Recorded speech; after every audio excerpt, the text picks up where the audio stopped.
નમસ્કાર friends, Gujarat jobs YouTube ચેનલમાં આપનું હાર્દિક સ્વાગત છે। વિદ્યાર્થી મિત્રો, અમારી ચેનલ પર સરકારી ભરતીને લઈને તમામ અપડેટ આપવામાં આવે છે। જો તમે અમારી ચેનલ ઉપર નવા હો અને સરકારી ભરતીને તમામ અપડેટ મેળવવા માંગતા હો તો પ્લીઝ અમારી ચેનલને સબસ્ક્રાઇબ તેમજ બાજુમાં આપેલ બેલ આઇકન પર ક્લિક કરી દેજો, જેનાથી સરકારી ભરતીની અપડેટ આપને મળતી રહેશે।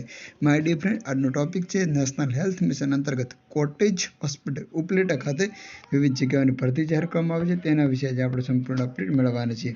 આપની સ્ક્રીન પર જે દેખાઈ રહી છે તે છે official advertisement. National health mission અંતર્ગત જુદી જુદી કેડરની અંદર કોટેજ હોસ્પિટલ ઉપલેટા ખાતે ડેટા એન્ટ્રી ઓપરેટરની જગ્યા તદ્દન હંગામી ધોરણે જાહેર કરવામાં આવેલ છે, જે 20/3 થી 27/3 સુધી આપ ઓનલાઈન એપ્લાય કરી શકો છો આરોગ્ય સાથી પોર્ટલ પર, જેની લિંક હું ડિસ્ક્રિપ્શનમાં આપી દઈશ। ઓરિજિનલ ડોક્યુમેન્ટ આપને સ્વચ્છ દેખાય રીતે અપલોડ કરવાના રહેશે। ઉમેદવાર એક કરતાં વધુ અરજી કરી નહીં શકે। પોસ્ટનું નામ છે ડેટા એન્ટ્રી ઓપરેટર, જે નેશનલ હેલ્થ મિશન અંતર્ગત SNCOની અંદર રિક્રુટમેન્ટ જાહેર કરવામાં આવેલ છે। જો એજ્યુકેશન ક્વોલિફિકેશનની વાત કરવામાં આવે તો કોમ્પ્યુટર વિષય સાથે આપે સ્નાતકની ડિગ્રી ધારણ કરેલી હોવી જોઈએ તથા CCC પાસ કરેલો હોવો જોઈએ અથવા સમકક્ષ જે કોમ્પ્યુટર કોર્સ છે એ કરેલ હોવો જોઈએ।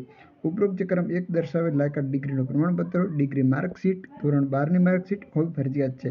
આધાર કાર્ડ, અનુભવનું પ્રમાણપત્ર જો લાગુ પડતું હોય તો સાથે જોડવાનું રહેશે। આરોગ્ય વિભાગમાં પોસ્ટના આધારે જો અનુભવ ધરાવતા હશો તો આપને અગ્રિમતા આપવામાં આવશે। જો સેલેરીની વાત કરવામાં આવે તો પ્રતિ માસ આપને 15,000 રૂપિયા સેલેરી આપવામાં આવશે। વધુ વિગત માટે તમે ડિસ્ક્રિપ્શનમાં લિંક આપેલ છે તેના પર ક્લિક કરીને માહિતી મેળવી શકો છો।